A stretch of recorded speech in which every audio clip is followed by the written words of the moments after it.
आज हम डिस्कस करेंगे स्क्रू गेज। और स्क्रू गेज में हम डिस्कस करेंगे parts of the screw gauge, pitch of the screw gauge, least count of the screw gauge and how to measure with the help of a screw gauge. Screw gauge की मदद से हम vernier caliper से भी ज्यादा बेहतर पैमाइश करते हैं। वर्नियर कैलिपर हमें 1 मिलीमीटर का 10 पार्ट तक पैमाइश दे सकता है, जबकि स्क्रू गेज हमें 1 मिलीमीटर का 100 पार्ट तक पैमाइश दे सकता है। तो इस वजह से हमारे पास वर्नियर कैलिपर के मुकाबला स्क्रू गेज ज्यादा रिलायबल है। तो इस वीडियो में हम सबसे पहले पार्ट्स की तरफ आते हैं कि हमारे पास एक डायग्राम है जिसमें मैंने स्क्रू गेज को दिखाने की कोशिश की है। अगर देखा जाए तो हमारे पास ये एक बाल है जिसको हमने मेजर करना है। उस बाल को हम स्फेयर कहते हैं। किसी केबल को या किसी सिलेंडर को या किसी स्फेयर के डायमीटर को अगर आप मेजर करते हैं तो आप इसको रखते हैं दो स्टड्स के दरमियान। एक ये स्टड इसको एनवेल कहते हैं और दूसरा ये स्टड है जिसको हम स्पेंडल कहते हैं। तो हम इसको एनवेल और स्पेंडल के दरमियान इनके बीच में इसको रख लेते हैं ताकि हम इसको स्क्रू गेज की मदद से उसकी डायमीटर को हम मेजर कर सकें। तो ये हमारे पास एनवेल हो गया, ये हमारे पास स्पेंडल हो गया और ये हमारे पास उन दोनों के बीच में रखा गया कोई भी स्फेयर जिसकी हम पैमाइश करने जा रहे हैं। इस तरफ पे आ जाए, हमारे पास ये एक लाइन है जिसके ऊपर मैंने छोटे छोटे निशानात किए हुए हैं। ये हमारे पास मेन स्केल है, ठीक है। ये जो निशानात है हमारे पास मेन स्केल है। ये अगर पूरा लाइन देखा जाए तो इस तरह मैंने स्ट्रेट हॉरिजॉन्टल ड्रा किया हुआ है, इसको डॉटम लाइन कहते हैं, ठीक है, या रेफरेंस लाइन भी कहते हैं, मेन लाइन भी कहते हैं। तो ये हमारे पास जो मेन लाइन है ये डॉटम लाइन है और उसके ऊपर जो छोटे छोटे निशानात है इसको हम मेन स्केल कहते हैं। इस तरफ आ जाए तो ये हमारे पास एक पूरा हिस्सा है जिसको हम रोटेट करते हैं और रोटेशन के साथ या इस तरफ और इस तरफ हम इसको लेके जाते हैं जब हम किसी भी चीज को एनवेल और स्पेंडल के बीच में होल्ड करके रखते हैं। तो इसको हम थिम्बल कहते हैं। थिम्बल का ये वाला हिस्सा यहाँ पर फ्रिक्शन होता है। इस तरह इसको डिजाइन किया गया है कि आप इसको अगर फिंगर की मदद से होल्ड कर ले और रोटेट करने की कोशिश कर ले तो इसमें फ्रिक्शन होता है ताकि आप इसको एनवेल और स्पेंडल को टाइट करने के लिए इसका हम सहारा लेते हैं। इसके ऊपर हमारे पास स्केल है जिसको हम सर्कुलर स्केल का नाम देते हैं। ये हमारे पास सर्कुलर स्केल है, सर्कुलर स्केल, ठीक है।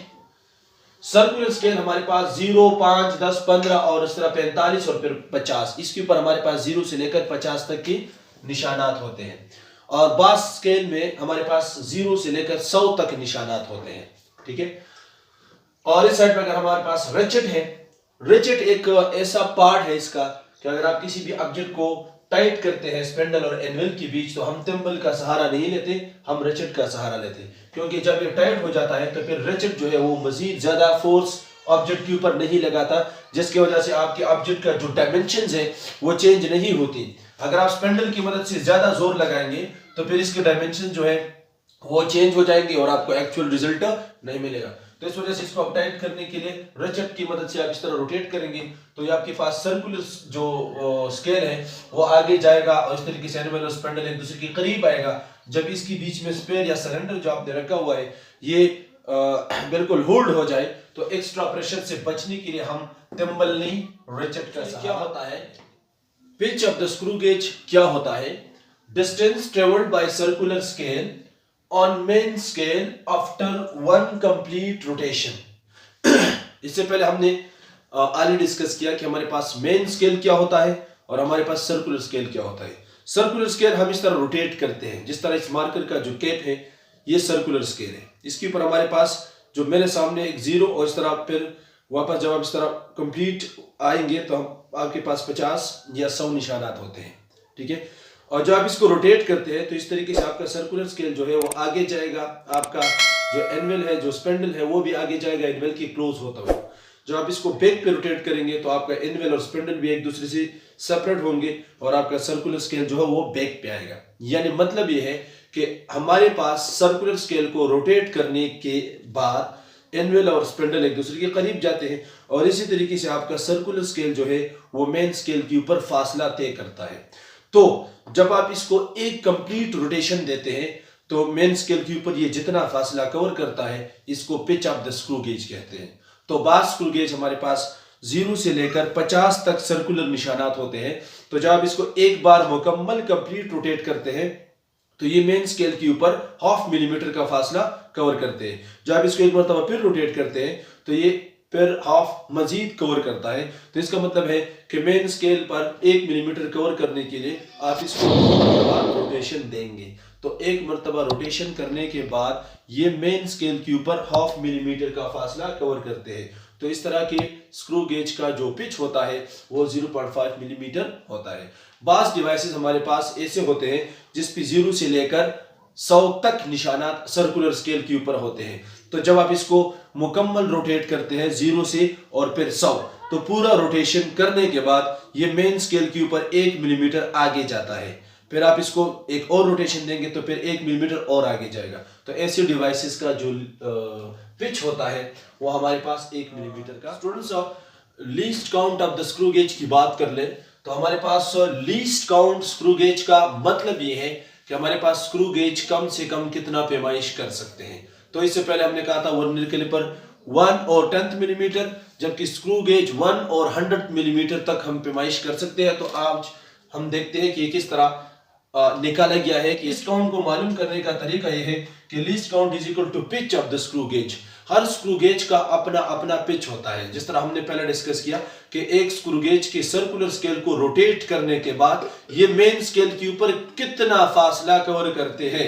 अगर ये 0.5 मिलीमीटर का फासला कवर करते हैं तो इसका पिच होगा 0.5 मिलीमीटर। अगर एक बार रोटेट करने से ये 1 मिलीमीटर का फासला तय करता है तो इसका पिच होगा 1 मिलीमीटर। तो पिच का मतलब यही होगा कि ये रोटेट करने के बाद, सर्कुलर स्केल रोटेट करने के बाद मेन स्केल पे कितना फासला तय करता है। ठीक है, तो pitch divide by number of division on circular scale. तो इस हिसाब से हमारे पास सर्कुलर स्केल के ऊपर नंबर ऑफ डिविजन्स भी अलग अलग होते हैं।